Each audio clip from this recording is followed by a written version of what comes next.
This is the Didlake Difference, the show all about creating and promoting opportunities for people with disabilities.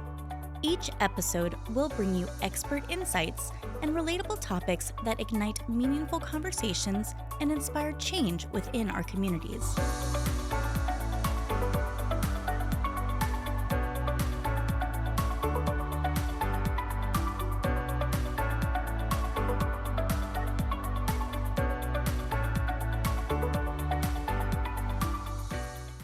Welcome back to the Didlake Difference podcast. This show is all about creating and promoting opportunities for people with disabilities. Today, we're joined by Dr. Rachel Payne, Didlake Vice President of Advocacy and Public Policy. Rachel spearheads all advocacy efforts, working to advance policies that promote employment opportunities and full community participation for people with disabilities. Hi, Rachel. Hi, Erica. Thank you so much for coming on here today. You're welcome. Thank you for having me. Of course. So, to start off, tell me a little bit about yourself and your role here at Didlake. Okay, so as you mentioned, I am the Vice President of Advocacy and Public Policy. I've actually been with Didlake for coming up on 12 years now in July, and I actually started my career journey with Didlake as an employment specialist. I was the on-site skills trainer for a project search site down in Greater Hampton Roads. I started that project up just fresh and brand new into disability services. I came to Didlake with experience helping people in job training and just had a strong passion for employment and came to Didlake and here I am 12 years later, and I've worked my way through in different roles, and I've really been honored and blessed to be a part of this amazing organization. That is incredible. So, you've been with Didlake for a long time. And so tell me, how did the mission back then resonate with you and kind of draw you in?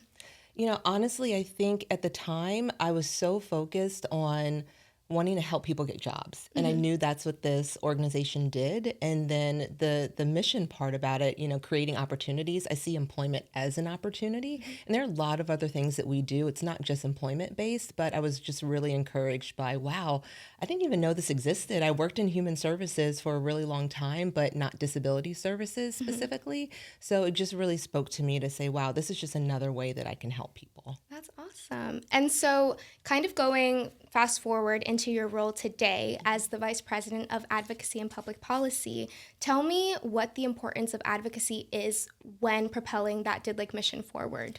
So for 60 years almost, I would say that as an organization, we started out because of advocacy. There were a group of parents in Manassas that came together and said, you know what? Our children with disabilities need to have education. They need to have an opportunity to receive and have access to education just like any other child or student with a disability. So they got together and formed the Didlake School. And so I say that that's really the kind of core and foundation of who we are as an organization. So we have been creating and promoting opportunities for individuals for 60 years now, and really around advocacy. Again, those parents, they advocated for change. And specifically, I think it really ensures that the voices of people with disabilities are heard. They're at the table, they're part of conversations. When I go to the Hill, in DC, whether that's on the national level in DC or the state level and going to the Capitol in Richmond, or just anyone out in their community. I think sometimes people think about advocacy as just the legislative advocacy aspect of it, but there are a lot of things that we all take for granted every day that we may not think about that really resonates when it comes to advocacy. So that's just being able to advocate for your own wants, your needs, being able to go out into your community and say, you know what, this is what I want to order for lunch. Or wake up in the morning and pick out your own clothes, you know, and say where you want to go, how you want to participate in your community. So advocacy goes a long way. And we've been teaching those skills to people for many, many years. And I'm proud to be a part of that. Yeah, that's awesome. I really wanted to touch on something that you said, being as that you are very active in the community and you spent a day on the Hill, right? So tell me a little bit about that and how that experience kind of goes for you and your role. Yep. So actually, just recently, last week, I was in DC, which we call the Hill. That's the big hill. In DC with many other nonprofit organizations, federal contractors in the Ability One program, and we were just talking about the needs of veterans specifically. We were talking about veterans who are participants in the Ability One program, who we employ, but even broadly beyond that, just the Ability One program, talking about what it is, why it's important, and things that we can do to continue the success of the program. Okay. It's a federal program that is the largest source of employment for people with disabilities or who are blind. And so we are a participant in that program organization. And so just taking the opportunity to meet with members of Congress or their staff, key committees in Congress to, again, talk about this program is critical to the work that we do. Also, I go to Richmond. So in the state of Virginia, our legislative session is at the beginning of every year. And it flip-flops. So every other year, there's what we either call the short session or the longer session when they do the biannual budget. And so usually January, February timeframe, I'm in Richmond. Again, meeting with our state officials, our delegates, our state senators, their staff, talking about disability issues, needs when it comes to funding and bills and legislation that can either positively or negatively impact the lives of people with disabilities. Wow, that is a lot. You are doing a lot out in the community. It is, and it takes a village. It really does. I don't do this on my own. In terms of, I would say, as a department, I am, the one person when it comes to advocacy and public policy, but I work with a lot of people. I work with our communications team here at Didlake. I work with our marketing team at Didlake. I work with the other members of the executive team. So we're all putting our priorities together. I get a lot of information from our rehabilitation services department in terms of specific funding or needs that they are finding within the work that they do on the state level, because the funding is a big part of what can impact a person's ability to receive the services that they need or for us to provide those services that they need. So I'm out there along with other advocates advocating for change and doing the best that we can. And it's a never-ending journey, but it's something that I appreciate the process. And I'm still learning. I'm here to learn. I don't know everything. And I hope that, every meeting that I have something to take away, but also something to leave with the people we're meeting with. 100%. I think it's really important that you mention that because it really does take a village, even as far as just anybody involved that knows about how important advocacy is needs to, make that happen. And in so many different levels, it's important. So that's really, really valuable. And so you mentioned that Didlake is an Ability One contractor. Can you tell me a little bit more about that and kind of Didlake's role? So the Ability One program provides products and services to the federal government. Didlake provides services. So we provide total facilities management, janitorial custodial services, mailroom services, and grounds maintenance. We are really excited to look into getting into other lines of business and expanding other lines of business and services that we can provide to the federal government. So more to come on that in the future. I hope to maybe come back or we can have some other folks talk about some of that stuff later. However, like I said, we do provide those services to over 35, within 35 different contracts. That is amazing. Employing, I think right now we employ just under or just around 1,500 people within Didlake, and the large majority of the people that we do employ are within the Ability One program. Oh, wow. And the fact that it's been such a long-standing and just reputable organization to, collaborate with, to partner with, to be a part of is really incredible. So that's awesome that Didlake is, doing that. It is. And I mean, and the program, it started 75 years ago to, or maybe more, my math isn't good right now, but, 1938, it started out as a program to provide employment opportunities and training to individuals coming back from the war who were blind, who were significantly disabled by their injuries maybe in the war. So really is rooted in a mission to provide employment and training and growth to individuals. And that's really what we're about. Yeah. And many of the other federal contractors who participate in the program, we are all nonprofits. Most of us also provide rehabilitation services. So not only are we an employer, but we're also providing the supports. Maybe that's a little bit different than what a typical employer does. Everyone is required by law, if they have over 15 employees, to provide reasonable accommodations under the Americans with Disabilities Act.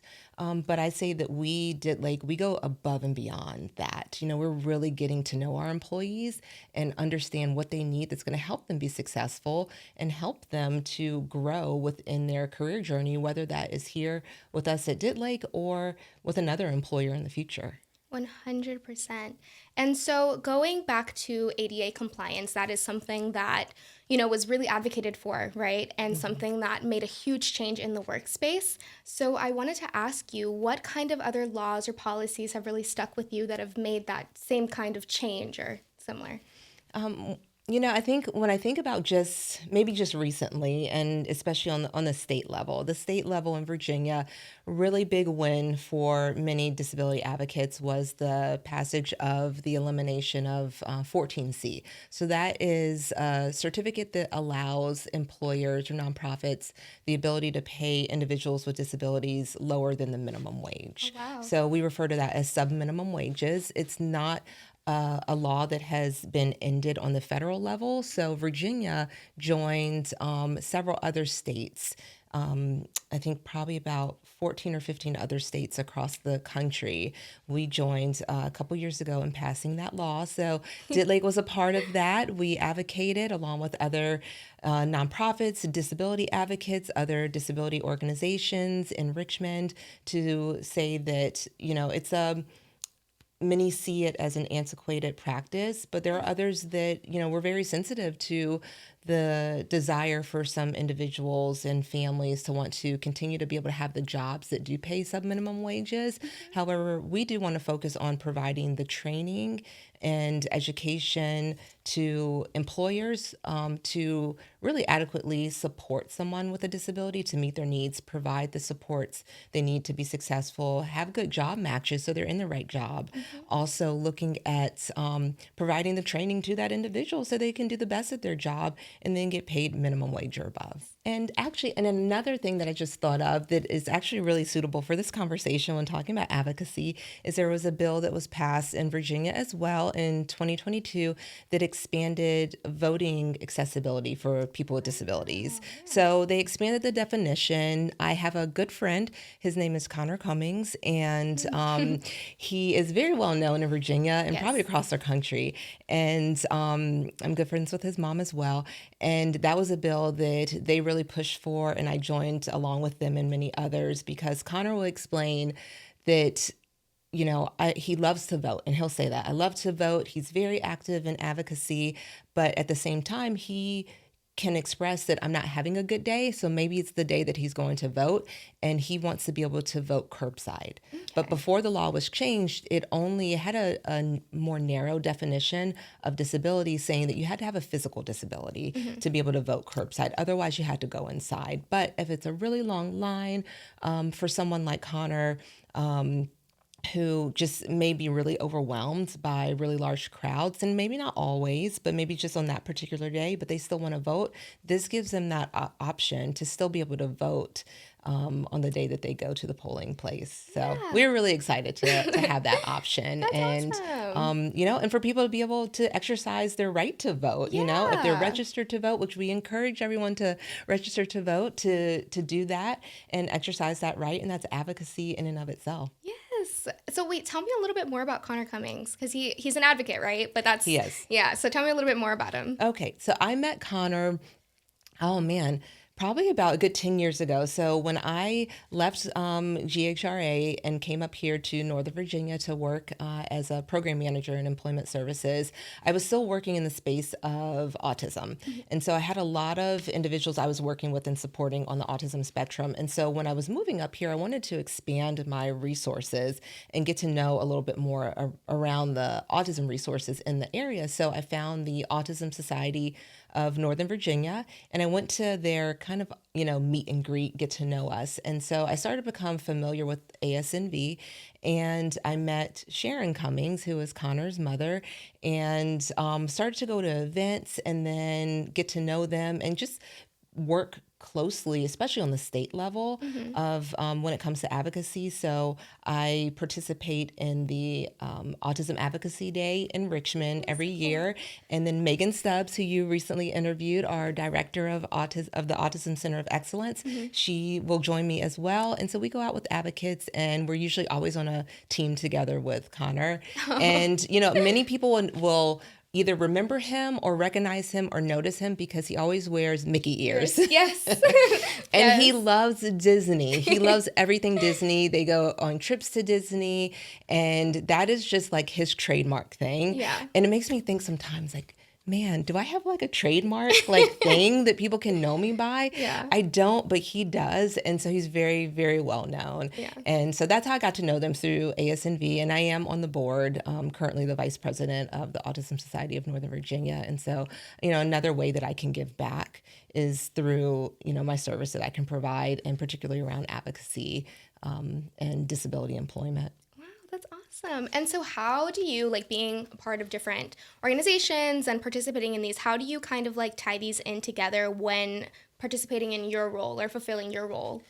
Honestly, I didn't think about it too much of how this would all come together when I got into this role, but it's come together really nicely. So I've been involved, like I said, with Autism Society of Northern Virginia. So typically when someone serves on a board, they have some sort of expertise that they can bring to the table. So boards will typically like to have someone that has maybe a finance background or a legal background or whatnot. And so I've been able to bring that perspective of advocacy as well as disability services to the table. So I'm also part of the Virginia Career Works Northern Board. And so, it's about workforce development and employment. And so I see myself as someone, along with a few others, that have the opportunity to talk about employment needs and how individuals with disabilities can be incorporated into the workforce, and also how employers can tap into that talent pool. Right.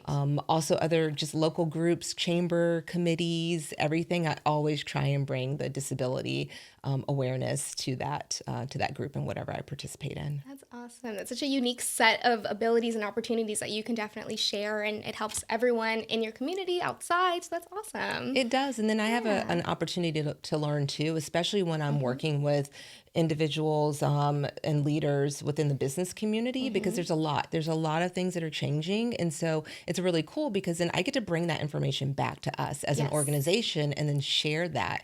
And so it really is about knowledge sharing, building social capital. So really building those relationships. And that's one of the biggest things that I've learned in this role, and working when it comes to advocacy is all about relationships. Yeah. Relationships are key. Right. So tell me a little bit more. So the relationships are key. What else do you think makes that really great mix? Just being open to learning. Again, like I said, there are different things that I may not know, or different things that are just fast moving and changing, especially in the business world, that sometimes I think we all get, we get into what we do, So if I'm only thinking about disability services and Medicaid waiver or SSI benefits or, 14C, any of these things that are going on, the Ability One program, changes in the federal government or legislation, if I'm only thinking about that, then I might be missing something else that does impact, whether it's direct or indirect impacts to the people we serve, to our mission, to us as an organization. We are still a business. We're still a business, and I don't ever want to lose sight of that as part of our executive team and making a lot of decisions on how this organization moves forward. So really being able to make sound business decisions and bring back information that I may learn out in the community when working with other leaders and members of the business community. 100%. And kind of tying it back into, you don't know what you don't know, right? But once you do, you have a responsibility to do something about it. What is something that you would want somebody that doesn't quite understand what advocacy is? What would you want them to know and understand? I would want them to understand that on the most basic level, we all need advocacy. We need advocacy for ourselves. We need to advocate for other people. And it's bigger, again, it's bigger than just that legislative advocacy. And I think a lot of times we think about it that way, and people say, oh, you're going to go to Washington, D.C., or you're going to go to the state capitol and you're working on this bill and that bill. And there's a lot to it. And I have colleagues that I work with that also work in the government affairs and advocacy space. And they really dig into the policy part, and they're really good at that, and they can help draft bills. I look at that stuff too, but I also really look at the relationship side of it. And also, I really believe that my experience of working in the field and working directly with individuals with disabilities, training them, teaching them, I've learned a lot. I've learned a lot about what advocacy really means. And I don't think I recognized that for many years I was doing that already as part of my job. So when I was, would teach someone I was working with at Project Search, encouraging them to ask their supervisor for help. I was teaching them how to advocate for themselves. Yeah. And then to see that growth over time for someone where, their parent would say, oh, well, I was trying to help them pick their clothes out today and they got mad and they're like, no, I want to do it. I want to pick out my own clothes.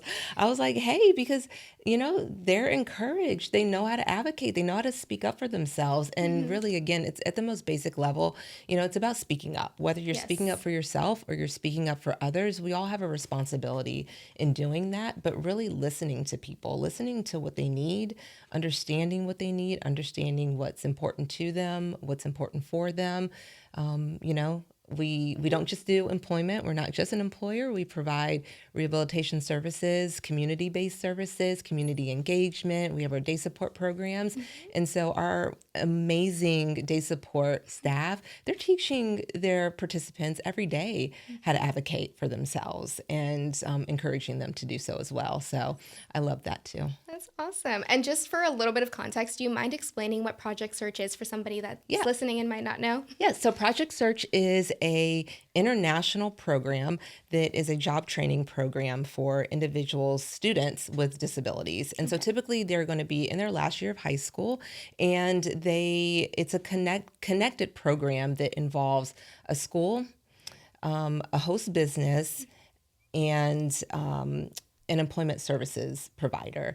And so in the case of Didlake, we have, I think maybe we have about 5 Project Search sites now. Yeah. And historically, the programs have all been in hospitals. And that's actually how it started. It started in a hospital where there was a nurse that had observed volunteers with disabilities coming to and from the hospital and volunteering every single day, showing up, volunteering, doing different things. And she thought, well, why can't they work here? Why can't they have jobs? And I think the story went in the way that she connected with a teacher, and magically this whole program started.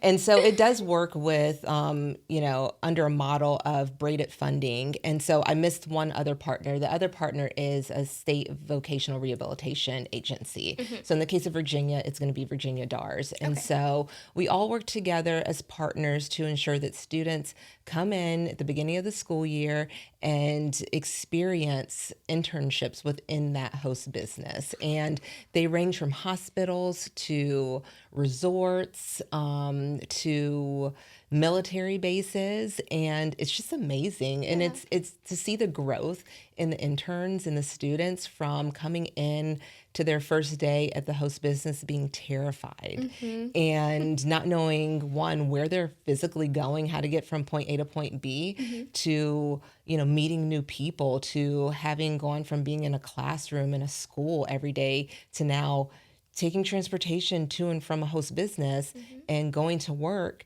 and being on your own, Yeah. And so it's just absolutely amazing to see the growth and the potential. And it's just an amazing program that I have a great respect for. And it really set me, I think, on my course for myself when I got into disability services. I learned a lot through that program. Yeah, that's awesome. And I mean, to even be so deeply integrated, as you said, you started as an employment specialist working for Project Search. So that's just incredible that you were able to, hone in on that experience, and that really helped you on your journey with Didlake and to where you are now. So that's really incredible. Thank you. And so I really just would love for you to share, anything else that you think listeners might need to hear, maybe the first steps that they can take today to advocate, and anything else that you feel might be valuable for our listeners. Well, there's a lot of information. I think sometimes I laugh because when I really got into this role, I took myself back to the basics and, some information that really was on probably the elementary school level of, how is a bill made and what is advocacy? And it's just so broad. Yeah. And so I would say to tell anyone who's really interested in advocacy, just to do some research, talk to people, understand how advocacy works on different levels. And again, just practicing that, practicing speaking up for yourself, practicing speaking up for other people. We tell our kids when they're at school, if you see someone picking on someone, don't just turn and go the other way. Say something, stand up for someone. Yes. And so it's just simple things like that, asking people if they need help. And if they need help, then help them as it's appropriate. And again, just educating, reading up on stuff, understanding how your local, when we do talk about politics or policy, understand how your local government works, whether you live in a city or, a town, if you have a mayor or, your city board of supervisors, your state delegates, your state senators, your federal, members of Congress and senators, get to know who those people are, understand, because they work for us. We elect them, we put them into office. And so they're there to support us, and they do mean it. So if you go to their websites, there's little things that you can fill out and get more information. You can get their newsletters. You can reach out to them for help when it comes to maybe some challenges that someone's having with Social Security benefits. There's a lot of different things that our elected officials do for us that many times people don't know and don't understand. And so just educating ourselves on what they're there to do is really important. Yeah, that is incredibly, incredibly important. And thank you so much for providing that information, You're Rachel. welcome. I really appreciate it. So I think we've covered everything. We really appreciate having you on. And thank you so much You're for taking the time welcome. to speak today. Well, thank you for having me. I do appreciate it. Of course. So thank you so much to Rachel, and thank you all for tuning in. And as you all know, it is incredibly important to advocate. Advocating starts with you. As Rachel has said, it's important to stay informed and stay educated. So thank you all for tuning in. Be sure to visit Didlake's website at didlake.org to learn more about their services and how to get involved. And be sure to subscribe and follow Didlake on Facebook, LinkedIn, and Instagram for more updates and inspiring stories. Thank you all for tuning in, and stay tuned for another exciting episode.